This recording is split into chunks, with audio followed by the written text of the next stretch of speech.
Hi hello అండి అందరికీ. మీకు ఒక టేస్టీ కర్రీ అండి ఇవాళ.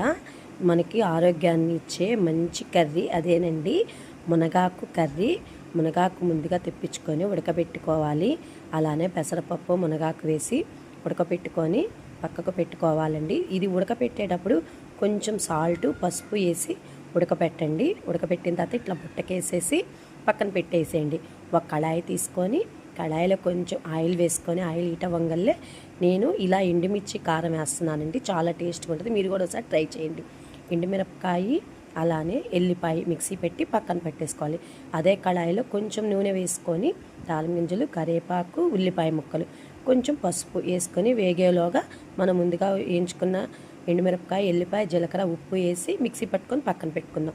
ఈ ఉల్లిపాయ కూడా వేగింది కదండి. అలానే మనం ఉడకపెట్టుకున్న మునగాకు వేసి కొంచెం ఫ్రై అయిన తర్వాత ఎండుమిర్చి కారం వేసుకుందాము. ఇది చాలా టేస్ట్గా ఉంటుందండి. మీరు కూడా ఒకసారి ట్రై చేయండి.